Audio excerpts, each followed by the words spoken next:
Class, this is your maths class. Today we will start from unit number 5. So let's start.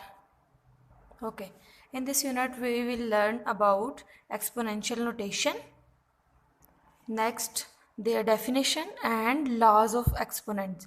अब सबसे पहले तो हमने ये देखना है कि एक्सपोनेंट्स कहते किसको हैं. किसी भी नंबर की जो आपको पावर दी होती है उसको क्या कहते हैं, एक्सपोनेंट कहते हैं. For example, in previous unit we learned about square root and squares.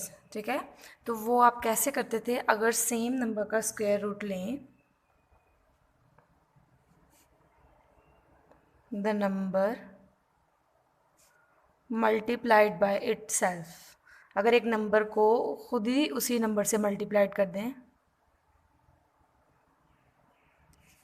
For example 3 3s are 9, 2 2s are 4, 7 7s are 49, 9 9s are 81.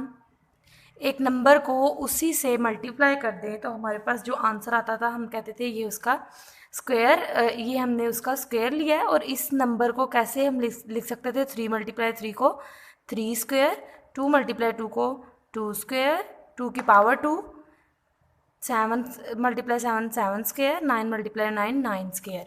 अब देखें आपके पास ये जो यहाँ पे आपका नंबर आ गया है इसको क्या कहेंगे, पावर. ठीक है, पावर और एक्सपोनेंट. ठीक है, जो आपके नंबर ये जो आपके इस नंबर के ऊपर जो पावर आएगी उसको हम या तो पावर कहेंगे या एक्सपोनेंट बोलेंगे. ठीक है, तो जो आपका ये वाला नंबर होगा उसको क्या कहेंगे, 9 स्क्वायर. 9 इज़ बेस, इसको क्या बोलेंगे, बेस. And 2 is exponent. ठीक है, एक और एग्जाम्पल कर लेते हैं.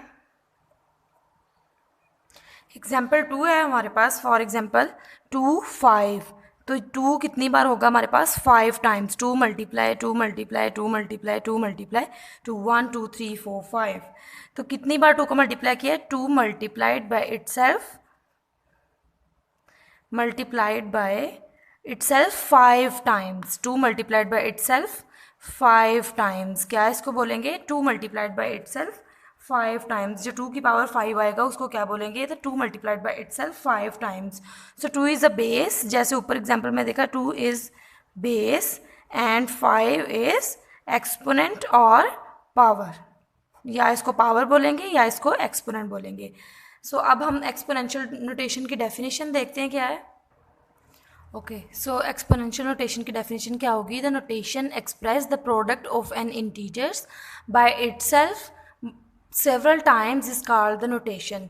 कि जो भी इंटीजर्स होंगे उनका जब प्रोडक्ट लेंगे आपस में ही तो वो आपके पास क्या होगा, एक्सपोनेंशियल नोटेशन. फॉर एग्जांपल अगर इंटीजर्स ले लें पॉजिटिव या नेगेटिव, अगर नेगेटिव इंटीजर्स ले लें 3 को मल्टीप्लाई करें उसी से वापस तो हमारे पास आंसर क्या आ जाएगा, 9. इसी तरह अगर आप 3 मल्टीप्लाई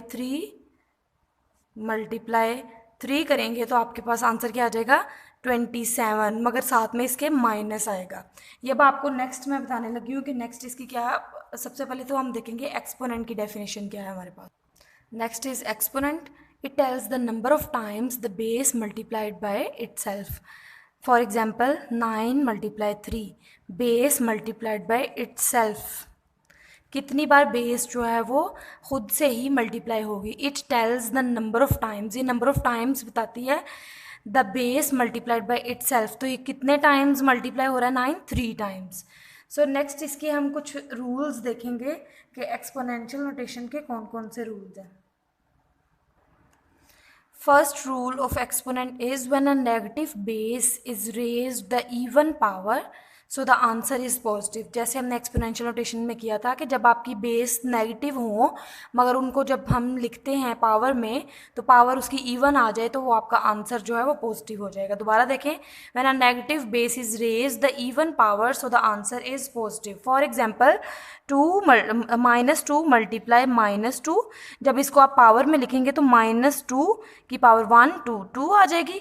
जब आपके पास इवन पावर आ जाए यहाँ पे 2 4 6 8 तो आपका आंसर हमेशा क्या हो जाएगा, पॉजिटिव, मतलब जो नेगेटिव है वो पॉजिटिव में कन्वर्ट हो जाएगा। ठीक है, अब इसका सेकंड रूल देखें। Second rule is when a negative base is raised